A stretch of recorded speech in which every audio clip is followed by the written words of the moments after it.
It's Two Dudes with Attitudes, a wrestling podcast with Ryan Enjoys Wrestling and MWO. And this is our WWE episode where we talk all things Night of Champions, Raw, and NXT.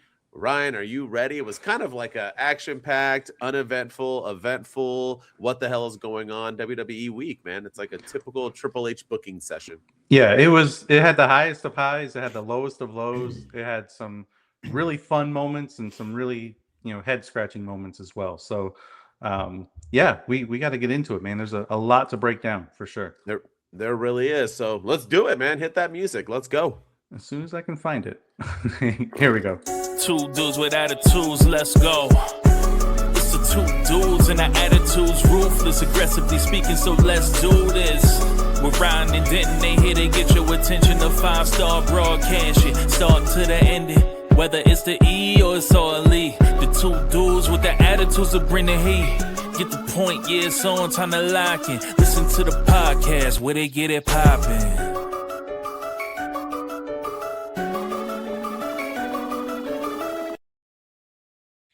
Yes, sir. And happy 4th of July to everybody as well. This is our 4th of July special. America. Heck yeah, America. Hey, they moved on in the World Cup too in a pretty good way also. So playing well. They are. I mean, they got a hard side to play. They got to be like Spain and they're stuff. They're going to lose. But, yeah, I don't know about that. Yeah, but hey, furthest we've ever been. So that's a positive. But yes, sir. Let's get into Night of Champions, my friends. And it seems like forever ago as we're recording this on a Friday. But Night of Champions had some really, really highs and some really big head scratchers. There was a 6-match episode this time. We still had the 2 preliminary matches on ESPN. How'd you feel about that, Ryan? Did you enjoy the fact that the King and Queen of the Ring finals were before it started? I thought that was a little bizarre. I guess it brought in eyeballs, I guess, but kind of a weird. You so much for you didn't even know what happened. You started it after. I honestly thought the pay-per-view started at 2:00, and I was like, oh, interesting. They're opening with the cage match on ESPN. That's a bold choice, Cotton. I hope it pays off. And yeah, then they were like, and now we're moving on to the main event. I was like, wait, what? Like, I missed like all these other matches. So I realized the pay-per-view started like an hour, 2 hours before. So they gotta pick a time, because usually when it's overseas, it's a 2 p.m. start. And I know they were in Saudi, and I'm probably earlier for there, but like these times where they're randomly changing it. Raw was at 6:00 this week, and then that threw me off too. Yeah, like just pick a time and stick to it. I understand like it's different when they're in foreign markets like Saudi. But like I don't know, but yeah, it was interesting that they opened with the King of the Ring the 2 matches, the 2 big matches that I think people were probably looking forward to the most on the free TV on ESPN. It was very, very odd choice. I probably would have put Trick Williams on there against Ricky Saints, and maybe one of the King of the Ring matches or Queen of the Ring matches, just to get people to tune in and then go from there. But it was a very, very bold choice that the WWE made. Well, after these matches happened, I think it kind of made sense, though, right? So let's talk about that. So let's start off with the low, and that was Iyo Sky winning the Queen of the Ring tournament. And it's not a low, in my opinion, because it was her who won. It was the way that it had happened. Liv Morgan is coming out to do her entrance, and all of a sudden Danhausen's there, and her and Danhausen are having beef. Or Danhausen was out first. Apologies. Then Liv Morgan came out and interrupted. Basically said she wants Daddy Dom's money, blah, blah, blah, this and that. And he cursed her to start off the match. I don't think I remember, like WWE, yes, sometimes you have matches where you know who's going to win. Like, like 100%. This person's not going to win this match, right? But I've never officially seen them announce it right beforehand. Danhausen's curse is his entire gimmick. And his entire gimmick is when he's cursed you, you're cursed. And so them starting off with Liv Morgan being cursed 100% just told me that she was going to lose that match. And lose that match she did. And honestly, I thought the match itself was kind of uneventful as well. I didn't think it was good for their 2 quality. It had its little highs, but it just kind of abruptly ended. And I think that's because it was in that first hour, which kind of sucks because you're in time constraints. But then after the match, you're thinking, all right, Liv lost. She'll move on. She's still champ. Iyo will looks like she'll face Rhea. That'll be kind of interesting. There's a story there. Yeah. There's a story there, even though they're friends. And no, Iyo instantly announces that she is going to wrestle Liv Morgan. So basically, we're having a title eliminator match, AEW, to lead to Iyo versus Liv at SummerSlam, which there's no chance Iyo is going to then beat Liv again, in my opinion. So now it just looks like we're guaranteed the next result as well. I mean, what do you think about this? And then we had even more Danhausen stuff on Raw with all of them and Liv whipping them with her hair and stuff. Like, is this about Danhausen? Is this about Liv? Is this about Iyo Sky? Are we getting Danhausen versus Dom? Like, what say you? Yeah, I don't know what the hell they're doing, because like I like Danhausen and I like the Judgment Day, but I think they need these two need to be completely separate from one another. The Judgment Day, you're trying to build them up. You know, they turned on Finn Balor. You've got Dominic Mysterio and JD McDonough kind of doing their thing. Dom still has the AAA championship. So, you know, they're still doing all that fun stuff. And then you have Liv, who's the women's champion. Like, you're trying to build them to look credible. And you're having them interact with Danhausen, who's been working with The Miz and Kit Wilson on SmackDown, and he's like building a clone, which people are rumored to say it's Baron Corbin coming back. It's just all this crazy stuff going on. Yeah, there's rumors that Corbin's on his way back to WWE, and he's the clone I heard that Danhausen's building in the backstage on SmackDown. It's just, but he's not going to be a Danhausen, is he? Is he going to be like a giant Danhausen? Oh, I hope not. Yeah, okay. I mean, Baronhausen, Corbinhausen. I don't know, but yeah. If anyone can make it work, it's Baron. Yes, Corbin. But he always gets the worst gimmicks. Okay, but continue. But yeah, but like, I don't know. I just feel like, what are we doing? Like, the Judgment Day, are we trying to make them a comedy gimmick now? Is that what we're doing? And then you have Dom, like, to make matters worse, you have the other Judgment Day on SmackDown with R-Truth, Rhea Ripley, and Damian Priest. Like, you know, they're reforming the Judgment Day over there. It's just, you know, joking. It's like, it's just, they're turning them into a comedy gimmick. So I don't understand what the hell they're doing with that. But Iyo Sky winning, I have no problem with. It was the right decision, I think. But why she chose to face Liv Morgan again just made it a complete glorified eliminator match, like we talked about. And now she's going to wrestle Liv Morgan at SummerSlam. It tells me that either this injury that's rumored to be to Rhea Ripley is a lot more serious than they thought, and maybe she won't be around for SummerSlam. And so this was like a pivot decision, because, you know, because Rhea versus Iyo Sky was a much better story. They're friends. One of them could potentially turn heel. Maybe this leads to the return of Asuka. You know, there's all kinds of stuff going on there. But this feels like it took a complete 180. And this is the first time that Liv Morgan's won the title at WrestleMania. This will be the first time that she's defended the title in her entire reign. And it'll be against Iyo Sky at SummerSlam. So 4 months later. Yeah, that's why. And Iyo and Rhea was a better storyline. I also think Liv and Rhea was a better storyline. Yeah, 100%. Then it's title versus title, the two biggest, probably not the biggest, but up there of women wrestlers in WWE. And they teased it. Yes, they did. So on Raw, like on the Raw after Mania, they teased it. Like, I'll see you down the line. And, you know, we all thought, oh, they mean Crown Jewel. But then it turns out Liv was in the King of the Ring, Queen of the Ring tournament. And so they tease. Why do you tease this stuff and then you don't pay it off? I don't get it. Yeah, I fully. Well, speaking of, even though we won't get there yet, Oba Femi won the King of the Ring. Speaking of paying off, but we won't talk about the Raw situation yet. We'll talk about that in Raw. But in general, Oba opened up the show. He's still getting phenomenal entrances. He's still getting reactions up the wazoo. He looks good. He wrestled Jey Uso, and even though I think the match was a positive, and I put it on the positive side, Ryan, I don't know. I was bummed out that like nothing happened. Like, we kept teasing, and obviously we find out what the teasing was about. But in this moment, it was kind of like, all right, Jey, Oba, is Jacob Fatu going to come out and cost him? Solo going to cost Jey? Is Brock going to come out and cost Oba? What's going to happen? And no, it was basically just an Oba squash. It was like a 8-minute match, 9-minute match. It was over. Oba's the King of the Ring. And then I thought, okay, perfect. This is what they needed to do. Oba, Roman, that's what they set up. So in this moment, I was digging it. I was liking it. I'm like, okay, we pivoted from Jey versus, you know, Cody or Sami at the end. It is what it is. But Oba won. Good enough, right, Ryan? And then we're grading it at this moment. What did you think?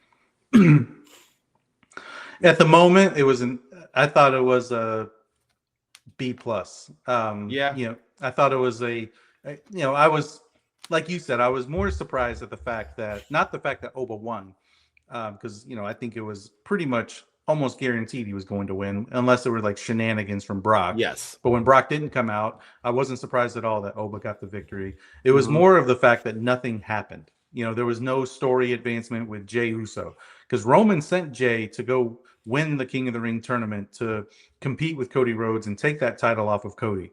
And Jey didn't fulfill that promise. So I thought, and then Roman whispered something to Jacob, and we all thought maybe that was going to mean that, go out there and make sure Cody or Jey wins by any means necessary. And that didn't happen. And then we all thought Brock was going to interfere and cost Oba the match and allow Jey to get the win. And that didn't happen. And it wasn't so much that Oba won. It was how he won, number one. It was a quick 8-minute match. Jey barely got any offense in. He did at first, and then Oba completely just kind of dominated him there at the end, and then nothing happened. I thought maybe at least we would get, in the moment, I thought we would at least get like a face-off of maybe Roman and Cody coming out with their championships, and they stare down Oba Femi or something, and and then Oba has to make his choice, and that's why they should. Maybe that's why I was surprised that they opened with this match, because to me it should have been like, you close the show with Cody winning the title, Oba coming out, staring him down, Roman comes out and stares down Oba, and then you have the story going into Raw. What's his choice? Is he going to face Roman? Is he going to face Cody? But obviously we know why they didn't do that. And also because of the other high that came out of Night of Champions as well. Yeah, and we'll get to that in a second. But let's talk about another kind of downer, and that was what I think Seth Rollins defeating Braun Breaker in a steel cage match. And I kind of feel like Night of Champions overall was kind of a downer. I think maybe it's because they were building to the end, like the climax, they were getting there, which was a hell of a good match, maybe a match of the year candidate in WWE at the end. But Seth and Braun, and I think my biggest problem with cage matches nowadays are, and this is for AEW too, is that they don't utilize the cage. There were so many weapons inside of the cage. You remember back in the days, like the cage was the weapon. That was the whole point. You had a cage so you can scrape their face, throw them up against it. Now there's more weapons in the cage. And what's the point? The cage is just to keep people out, but it doesn't really keep people out if they don't want to. And then Seth beat him. I mean, he beat him with a stomp from the top rope or whatever, which is cool, I guess. But really, I was just kind of like, what happened? And then when we get into Raw, we'll talk about it even more, that it was just kind of like, womp, like nothing happened. I didn't see the point of them wrestling to begin with. And after what we open up when we talk about with Raw, with what happens with someone challenging someone else, made me even think more of why this match could happen, because Seth could have just been in the King of the Ring. So it was a really just weird scenario, because Seth and Braun were done already. Seth had beaten Braun. It was over with. And then they just randomly wrestle again. And then the match was a womp, a putter. I don't know. I didn't get it. And so in my opinion, it was another downer for me on Night of Champions. Yeah. And, you've been building up Braun as this monster. You've been building him up as this unbeatable guy, the future of the WWE. And you have him not only lose twice to Seth Rollins, but you also earlier in the year had him lose to CM Punk in his first and only World Championship match. And I don't know, I feel like the WWE is they're kind of hurting a lot of their future stars to build around some of these current stars that we have. And I think Braun is somebody that completely needs a major reset. And hopefully, he wasn't on Raw. Hopefully we get that coming forward, because I honestly think Braun Breaker should have won this feud. He won the first match, and then Seth beat him, and then you let Braun win the feud because he's the heel, he's the future. Seth is putting him over. I get why now they didn't do it, but in the moment, it was a head scratcher. Like, why did we have Seth win this match? Like, it wasn't that great. First of all, I didn't really like it, and it was completely meaningless and pointless after all was said and done. So, yeah, I feel like the WWE has hurt Braun Breaker a lot more lately than they've helped him. Yeah, and I know Seth needs the wins, right? And they're building up, but so does Braun, because like you said, they're building up to be a monster, and he doesn't really. He can't feel he like talks the talk. Right? Yeah, 100%, and takes the loss. But let's get into what we all paid for. something that somebody predicted, oh gosh, a really long time ago, and everyone made fun of me and laughed at me. Even Mr. Doppelganger himself wasn't believing me. So we have a new world undisputed, is that what it's called? Champion. Yeah, undisputed champion. Undisputed champion. Sami Zayn won in basically his home country. I know it's not, but holy shit, is he a hero? He got a huge ovation. I'm curious on tonight. I know it's already been recorded if he's going to get booed or not. I have no idea. I tried to not look into the spoilers, but he got cheered. And I think the best part, one, this match was hella good. They made it look like Sami was going to be out of it. Gunther was going to be. They had great near falls. These three guys freaking brought it. And I know what you're going to say, and you can talk about your negatives. I know you're a big, what the hell are we doing with Gunther thing. Yes. But Sami Zayn pinned Cody, rolled his ass up, and like a jobber, like a 1-2-3 kid beating Razor Ramon type of pin. Like, what world champion gets pinned by, like, imagine Cody Rhodes. Roman. Imagine Roman losing in a roll up. Like, wild, but damn, Sami Zayn is the champion. I don't care what anyone says. He ain't losing it in a week. This is not Sami is the champ. They didn't just give it to him just for the pop here. Hopefully not. But Sami is your real champion. You can't take it away. Even Mick Foley was like, this is what I'm talking about. What say you? Did you like it? Was it just shock value? Or are you just so happy that I'm right 99.9% of the times? I loved it, man. I thought this was probably moment of the year. Sami Zayn winning the Undisputed Championship. Because I don't think, other than you, I don't think a lot of people saw it coming. Nobody. I think people thought either Cody was easily going to retain or it was Gunther's time to become WWE champion. Mm-hmm. I think people saw Sami as the guy that was going to take the pin. But I think him having the title right now makes a lot of sense. And, also, there's a story there with him and Jey Uso that, you could have had Jey win the King of the Ring and Jey faces Sami instead. There's a built-in story there from their time in the Bloodline. Like, there's all kinds of stuff. Now you could potentially have Sami versus Roman at Crown Jewel for the Crown Jewel Championship, and there's a built-in story there. There's a lot of stuff that you can do with Sami as champion. So I am super stoked that he got the title. And I'm glad that he pinned Cody Rhodes for it too. And Cody sold it well. I'll give him credit. Like, he looked legitimately shocked. He looked mad. He looked like he had all the emotions in his face.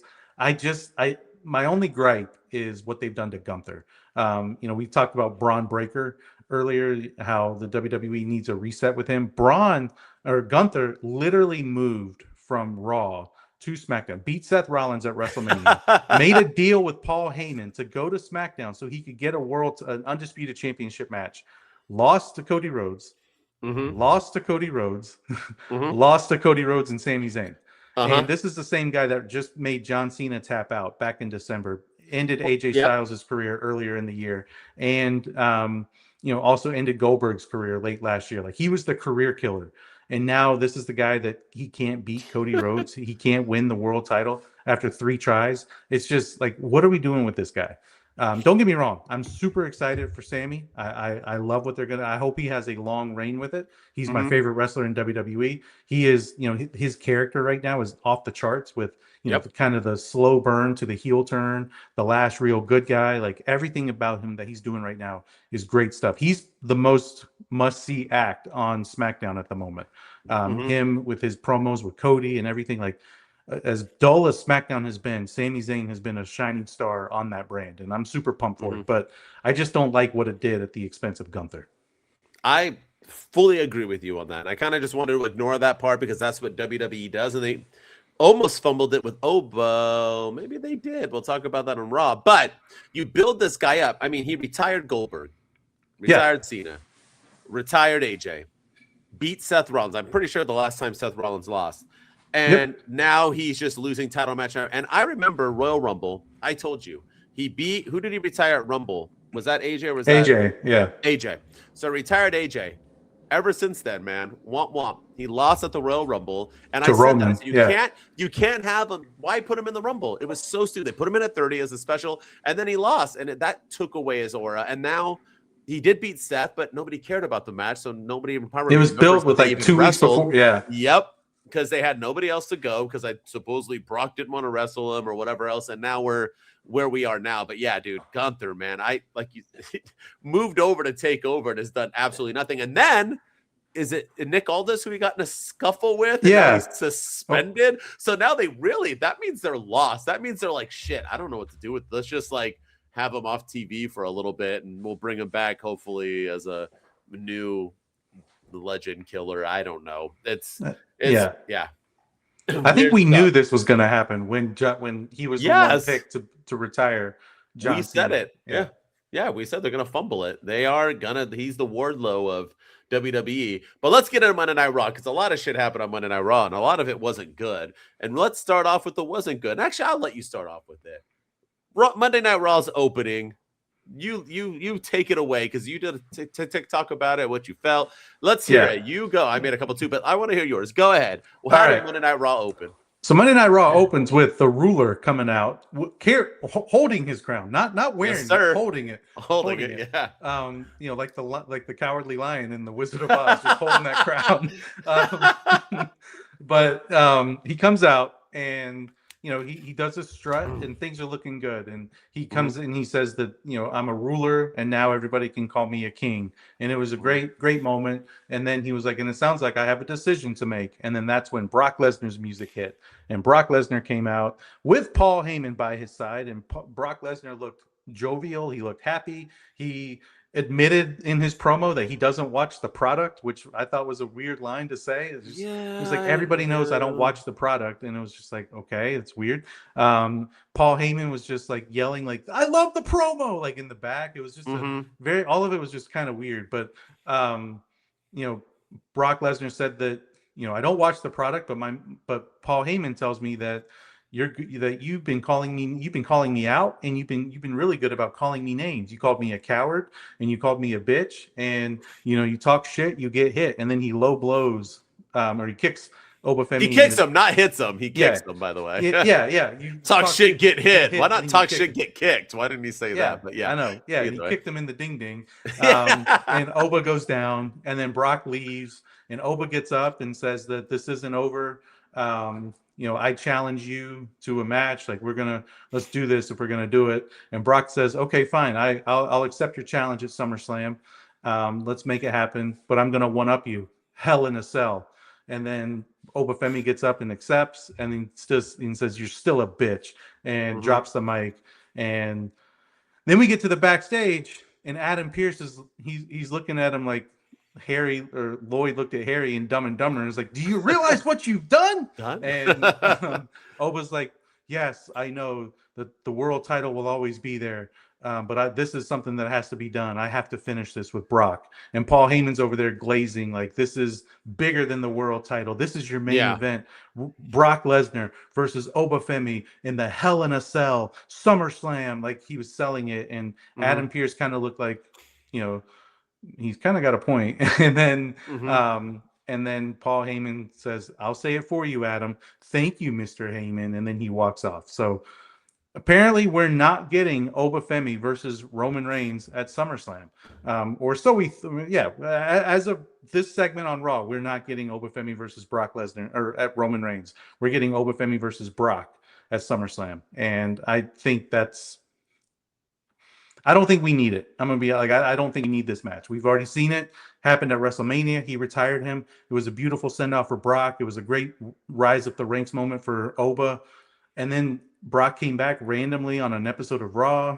And then they Brock got the upper hand at Clash in Italy. So this is the rubber match, and it's going to go in Hell in a Cell at SummerSlam. I just don't think, like, you're building up Oba. He wins the King of the Ring. So what was the point of the King of the Ring? Like, what was the point of the King of the Ring? You ruined it with Liv and Iyo, and now you've ruined the men's side because we're not getting Oba versus Roman at SummerSlam. And I made a TikTok about it, and I compared it to 2024 Cody Rhodes with The Rock coming back and taking his spot. And I said the only difference is that they actually took Oba Femi's match away from him after he was guaranteed a shot. And I was surprised that nobody really cares so much about it. Like, I haven't seen a lot of outrage. I thought we were going to get crash out rants from people, and we were going to get a hashtag, we want Oba and all that. But people they haven't really said it. They haven't really cared. And I just find that very, very fascinating. I do. Maybe that just means that people don't give a shit about the King and Queen of the Ring tournament anymore, because this made the tournament irrelevant. Like I said, we'll talk about something later on, but if you were going to have somebody else challenge somebody for SummerSlam, why didn't you just have them win the King of the Ring if you knew? It makes me think that they didn't have this as planned. I think they had other things in vision. We can talk about that more in our last segment that we discussed, but or maybe our next one. But nonetheless, Oba Femi, I mean, here's my thing. I like that it's a Hell in a Cell. That's fun. But Hell in the Cells are good because they go long. Has a Hell in a Cell ever really gone under like 20 minutes? Maybe Undertaker and Big Boss Man, which was like maybe Undertaker, Shane McMahon, or that like. But but like Hell in the Cell is supposed to go 20 plus minutes. They're supposed to be brutal. So I don't see any of that happening. I see this being the first hour of night 1 or night 2 on ESPN, not even making it to the pay-per-view because Brock likes to wrestle first and leave. So that's going to make it uneventful. I don't see them going to the top of the cage and making an epic like F5 from the top, or I just don't see it. I don't see how this Hell in the Cell is going to like impress me. That's what. Yeah. Do you think this feud is Hell in a Cell worthy? Like Drew McIntyre, CM Punk. Yeah, like, we could see like that. They had 2 matches before, and then the third match went to Hell in a Cell. But they had been going at each other for months, and that's and then even Seth Rollins and Braun Breaker, you could make a case should have been in Hell in a Cell because they've been feuding for a long, long time. Yeah, this I don't know. This doesn't feel Hell in a Cell worthy, in my opinion. No, I agree with you at all. And there's nothing that proved why, because he took 7 F5s. Like that doesn't make like they haven't been like butting heads constantly and getting Brock hasn't been on TV in a month. So this doesn't feel like a Hell in the Cell to me. No. And I hate to say this to people, but I don't think Brock's retiring. I know everyone's like on this Brock Lesnar. Oh, he's going to give him the send off that he deserves of his career in Minneapolis. I don't think this isn't the end for Brock. That's all dirt sheet speculation. We saw his retirement at WrestleMania. He faked it. And I think he's got maybe 1-2 more years left in him. He loves money. He's going to come back. He's going to get that Saudi Mania money. Let's stop with the Brock's going to retire stuff. And I think he faked it. I think that was a leverage for a better contract and so on, like he always does. I don't think that had any. I think WWE was like, God damn it. And that's why they brought him back. And now we're here where we are. That's why I think they had Oba and Roman challenge each other at the end, because they didn't think Brock was going to come back. And then they were like, well, now what are we going to do with Brock? Brock needs this is what he wants. So, it's all just a big hot. Like I said, I don't see any real positives coming out of this and all the negatives. And it defeated the purpose of the King of the Ring tournament. So you could have had somebody win and get a shot. And it just kind of womped. And let's get into a different little positive. Let's end big. We had Lyra Valkyria's heel turn. If those of you don't know it, she turned on Bayley. She had a brutal move on Bayley too, where she threw Bayley up against the ropes. It looked like Bayley freaking died. Then she did it again. Lyra turns on Bayley. She's sick of her loot costing her tag team title matches, even though I believe Lyra took the pin. But nonetheless, Lyra cut a promo this week on Monday Night Raw. No makeup. That means she's a bad guy, because bad guys don't wear makeup, bro. They look natural. But basically she said she's sorry for what she did. Sometimes people do wrong things, kind of like a heel, but not really. I don't know. A lot of speculation that Bayley's going to move on and this is her last thing, and she kind of wants to give Lyra a little kick in the butt on her way out. I think that's the best case scenario. I think Bayley needs to move on. WWE does not like her. She will thrive at least an inch better in AEW, even if she does the Ciampa approach, where she wrestles every week and just loses all the time. But hey, at least she has matches. You know what I mean? But nonetheless, and I think this is great for Lyra, because I think Lyra is a great talent. I think she's hot. She's great in the ring. Her promos are, but they can get better. So I think it's a nice little push for her to get a rub on Bayley at the end. What say you? Do you like this heel turn? Do you like I mean, it was built up. We knew it was going to happen. And I know what you're going to talk about with schizophrenia. Bayley, because she was originally the one that looked like she was going to turn, and here we are, right? Yeah, I think that's I'm going to see this through. I'm going to see what happens. In the moment, I thought it was really good, and I'm excited to see where they go with it. But I don't have the highest of hopes, because the WWE has this tendency to, they build something up and then they just stop doing it. And I'm like, schizophrenia Bayley is prime example, when she had the split personalities, and then we all thought, ooh, what's this going to lead to? And it led to absolutely nothing. I am worried that this is going to be more of the same, that they're either not they're going to feud until like a Saturday night's main event, and then they're going to move on quickly from it or something like that, and it's not going to Yeah. be as eventful as it should be.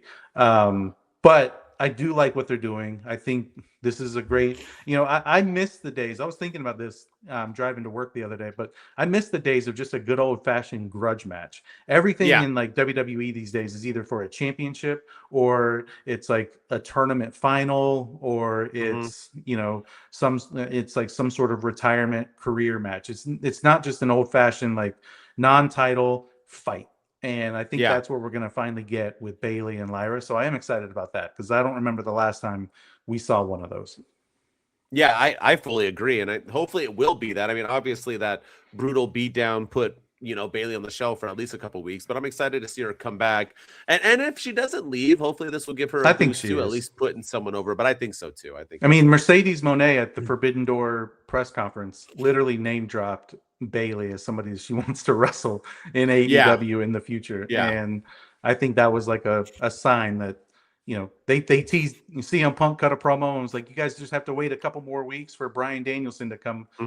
Like that was like, I think that's AEW's way of saying that she's going to be there and she'll be Mercedes' first opponent once she wins that women's championship. Yeah, I agree with you. I mean, they've been calling out the New Day too, and they haven't shown up yet, but maybe they'll be there sooner or later, maybe in a New Day.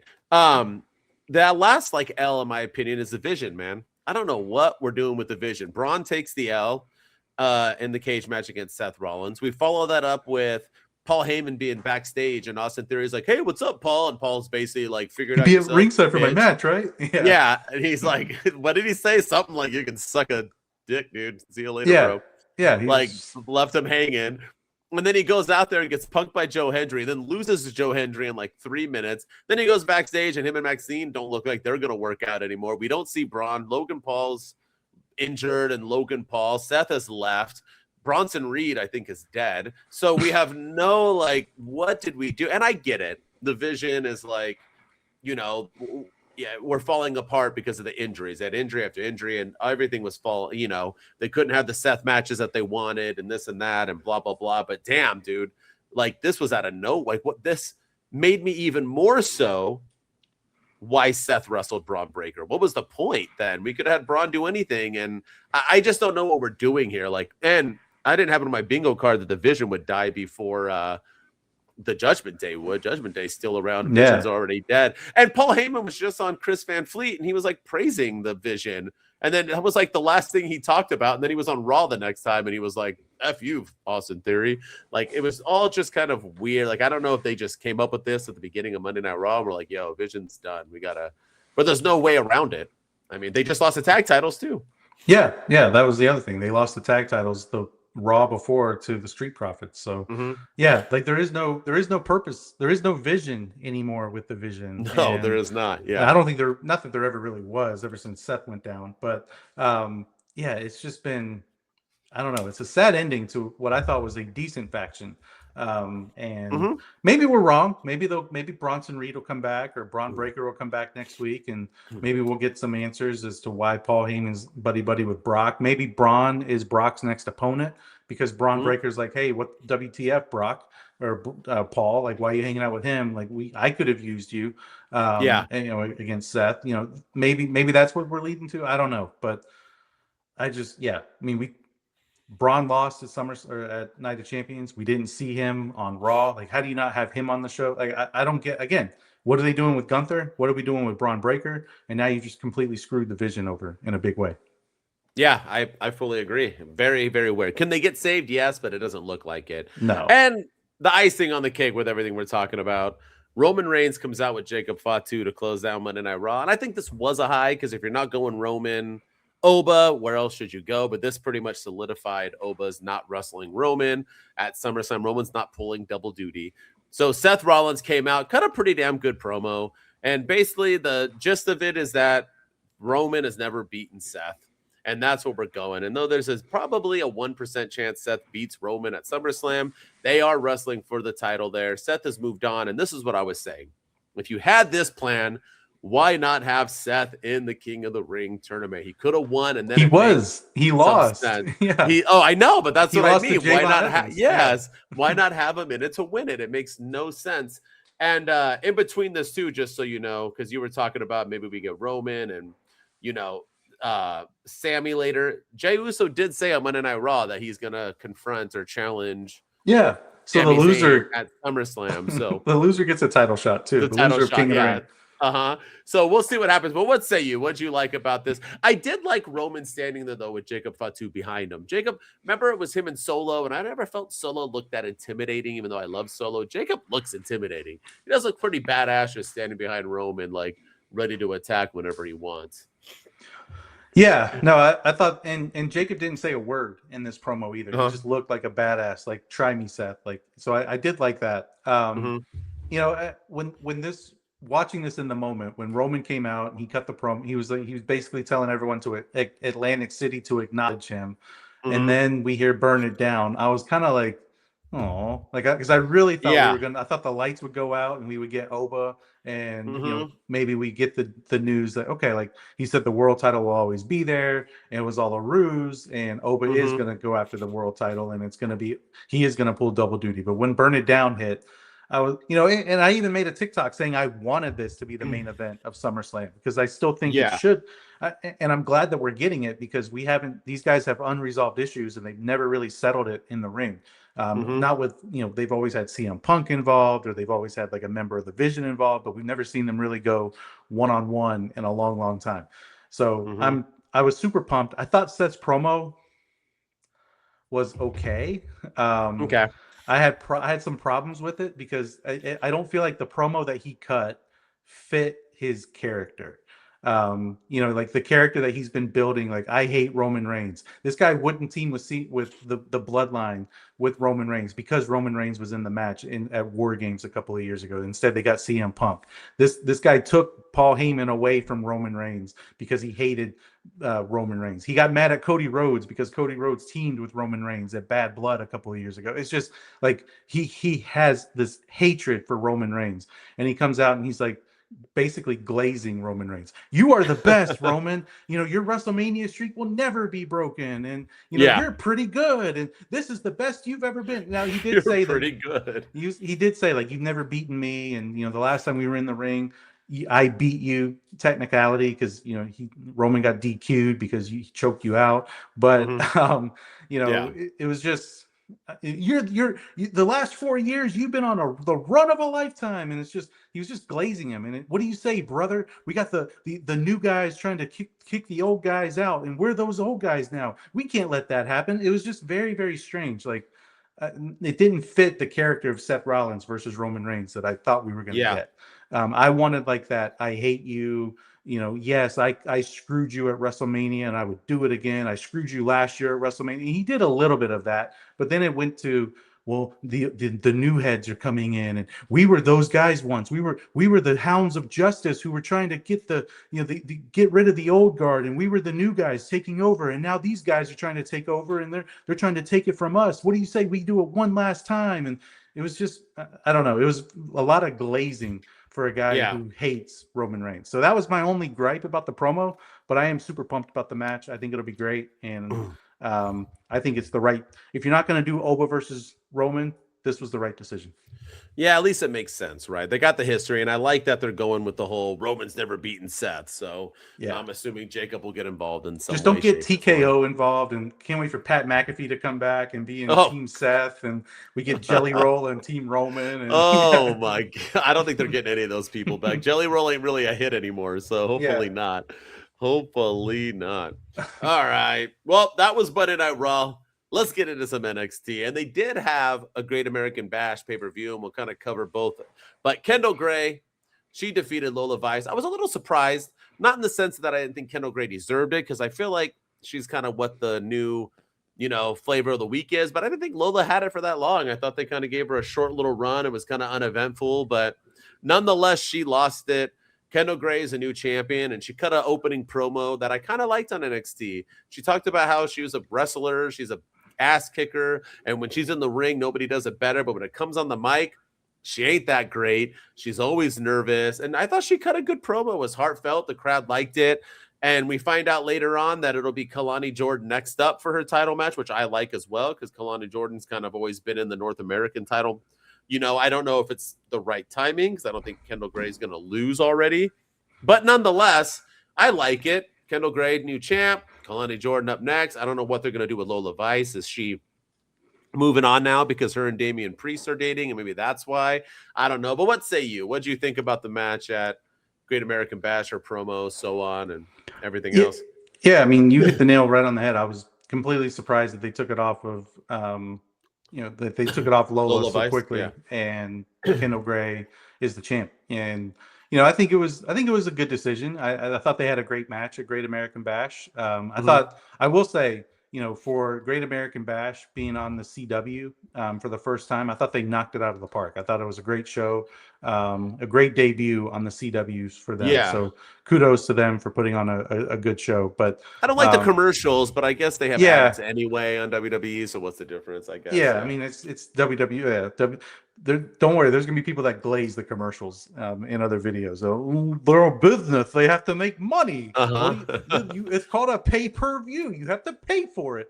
So, but yeah, those are gonna come. But yeah, I like Kendall Gray getting the win, and I do like the fact that Kalani Jordan's next in line. I like that she's kind of in quote unquote NXT original still. She's been around for a while. I think she deserves it. She was the TNA Knockouts champion for a while. Like I think she deserves to have a good run in NXT, and I think her being the next up is the right decision for sure. I agree. Well said. All right, something I didn't think made sense. Tony D comes out, one eye still. Hey, Captain. He cut another good ass promo, and his beard is phenomenal, bro. I like Tony D's look. He's good in the ring. He's one of my favorite champions as of late right now in NXT.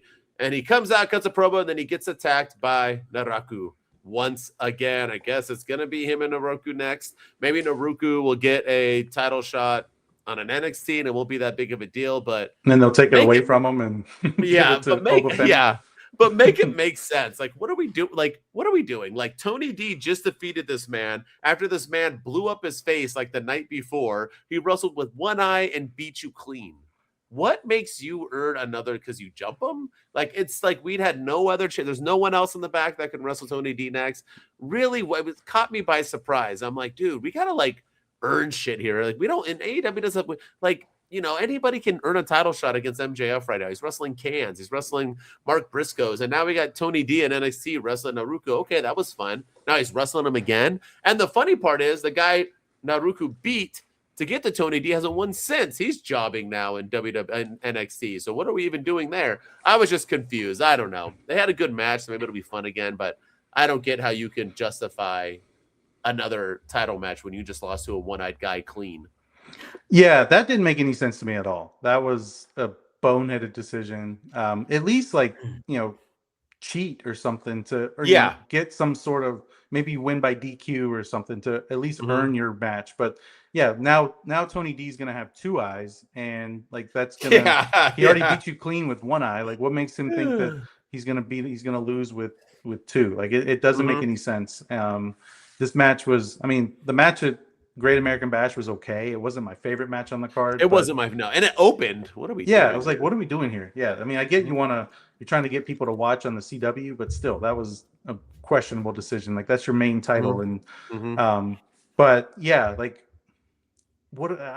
I feel like NXT, the men's roster is really depleted at the moment, because the fact that we're having to run this again just goes to show that there's not a lot of contenders in the back to come in and take the title. Well, yeah, 100%. Well, because everybody left. Everybody went to WWE. And I know a lot of the women did, but I think they had a more stacked women's division. They were deep. I think that's the problem. But like I said, then they got that one guy, Mason who Rook, looked like, hey, he's going to do something. And then he basically... He's big, he's bad, and he'll body slam your dad. And then he's lost. He just lost this past week, too. It's like, now we can't win a match. So, yeah, I don't know. Very, very strange booking in NXT, but I'll let it play out. But as of this moment, it was a L for me for sure. So yeah, for sure. All right. Well, there we go. That's our WWE week in review. Like I said, there were some high highs, some low lows, like you mentioned too. But with that, it is time for an LVD MVD, our favorite and our every week segment. We're going to do, we'll see if they should be the same, but maybe not. But the least valuable, most valuable dude or dudette of the week of pro wrestling. Doesn't mean we hate or love them. Just means that they were the worst or best booked. Ryan, who is your LVD? It was hard to come up with one, but I'm gonna give it to somebody who's making the LVD, I think, for the first time and hopefully for the last time. And that is none other than the Ring General Gunther. Oh, I'm gonna get just mainly, and I know I'm supposed to look at the week of, and not the culmination of things, but I can't help it because this was his third attempt at the WWE Undisputed Championship. We all thought he was going to win the title off of Cody Rhodes, and that we were going to be done with Cody as champ for a while because I think people are having Cody fatigue. And now he lost again. Now he didn't get pinned, so I'll give it. But like again, this is the guy that retired John Cena. This is the guy that retired Goldberg, who retired AJ Styles. He was known as the career killer, but now he can't win the title. He can't beat Cody Rhodes. He can't beat Sami Zayn in a triple threat. Like, it was a great match, but I just don't understand what we're doing with this guy. He's lost all of his aura and all of his mystique that once made him great. And now he's feuding, I guess, with Nick Aldis. Like, that feels completely random and out of the blue. Like, if anybody should be feuding with Nick Aldis, it's Drew McIntyre, because Drew McIntyre literally got the same, got screwed over multiple times by Nick Aldis. But now they're giving that to Gunther for some reason, and that just feels completely out of the blue for him and completely random. It feels like they have nothing else for him to do, and that's what I'm worried about with Gunther. Is they have nothing for him to do, so they're going to have him. They're not going to put the title on him. What's he going to do at SummerSlam? Like, what's next for this guy? Like, I don't have the highest of hopes for this guy anymore. Yeah, I fully agree. And can they rebound him? Yes, but it still won't feel as good. Like, you can't call him the, career killer anymore. You can't call him this, big old, I mean, he just is what he is now. I feel like we've already forgotten the fact. And I knew, we talked about it on this podcast. We're always right that they were going to blow that John's. I just knew. I don't know why they even did it. It didn't make sense for me to have Gunther be John Cena's last opponent, and he was, and they just kind of flushed it down the toilet. Especially if, and I'm not saying it's happening, but if Brock retires at SummerSlam and that in his last matches to Oba Femi, like, then you can't really call Gunther the career killer anymore. No, that title now goes to Oba.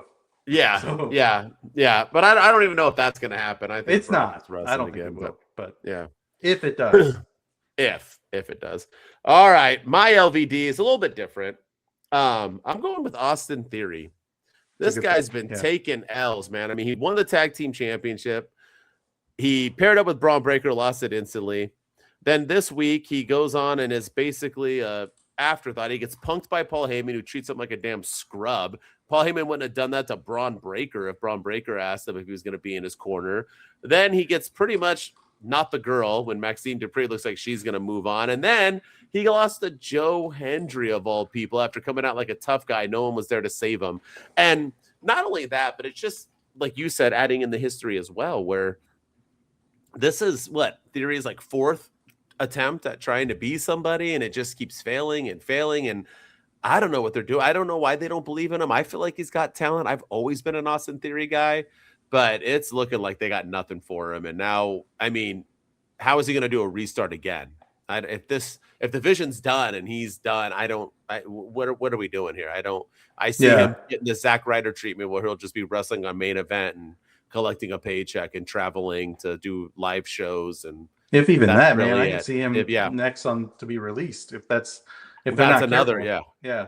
And I don't want that. I don't wish that for anybody. But I see him and Grayson Waller as the next two to kind of be on the chopping block in the WWE. I didn't even know Grayson Waller was still in WWE. He might not be. I don't know. But I thought he got cut. Didn't he get cut? I don't know. He was part of the New Day, and New Day got cut. So maybe he was included in that. No one noticed. Yeah. Because everyone's mad about Kofi and Xavier, and nobody cares about Grayson. But yeah, like, I don't know what they're doing with Austin Theory. Like, it's just nothing. Even when he was the Masked Man, it didn't work. It's been I don't know what they're doing. I thought him in the Vision would have worked with Paul Heyman by his side, and he could have mastered the craft a little bit, and they could have put him over. But I don't know what they're doing. I don't get it. And I get injuries hurt that, but at the same time, I don't know. Yeah, it's weird booking, weird stuff. All right, now let's end on a positive. The MVD. I mean, we 100% should have the same person, but we'll see. But Who is your most valuable dude or dude out of the week? None other than Danhausen. Just kidding. It's Danhausen. it is my doppelganger, my man, my favorite wrestler in WWE at the moment. None other than Sami Zayn, winning the WWE Undisputed Championship.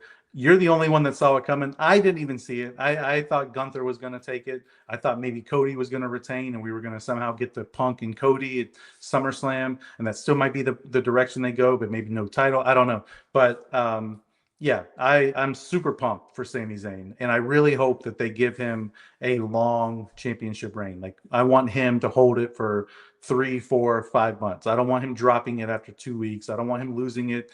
Now, I could see the WWE doing this stupid thing where Oba goes after the title now at Saturday night's main event and takes it off of Sami Zayn, and then Brock versus Oba becomes for the title at Hell in a Cell. I could see them doing that. I don't want that to happen, because I think Sami Zayn deserves. He's must-see TV on SmackDown. He's incredible with his promos, and his character right now is he's like I said earlier, he's the only reason he's the only thing worth watching on SmackDown.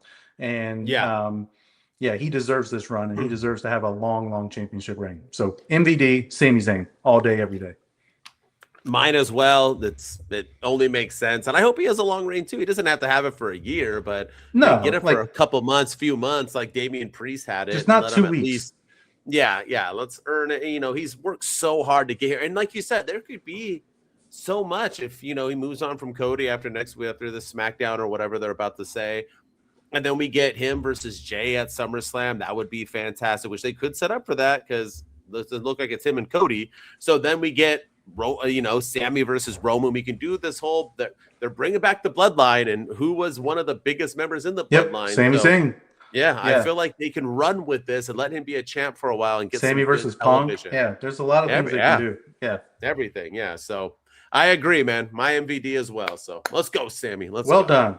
I'm actually congrats. Kudos to WWE for pulling that, because I honestly thought they were going to wait until WrestleMania next year and give him that Sami Zaynia moment in Saudi, but I'm glad they did it now, because he deserves it. Yeah, he still had a good moment though. He still had a good moment. It was a great moment. Yeah. The crowd cheered loud. Yes, they did. All right, there it is. As always, thank you so much for tuning in. Thank you so much for listening. Our views are getting better and better every single week. I know we took a week off. We had some things, but we were back, and we're posting for your 4th of July pleasure while you're sitting there watching fireworks, trying to ignore your family. You can pop us up on your ears or watch us on YouTube or wherever and enjoy us instead of having to spend time with the family members you don't really want to spend time with. And as always, if you just want to check me out, I'm at my_wrestling_opinion on all your social media outlets. And with me, as always, is Ryan Enjoys Wrestling on all your social media outlets. So go follow me there. Go follow us on X at 2DudesPC, Twitch 2Dudes_with_attitudes, Instagram 2Dudes_with_attitudes podcast, right here on YouTube at 2Dudes_with_attitudes, and on TikTok as well at 2Dudes_with_attitudes.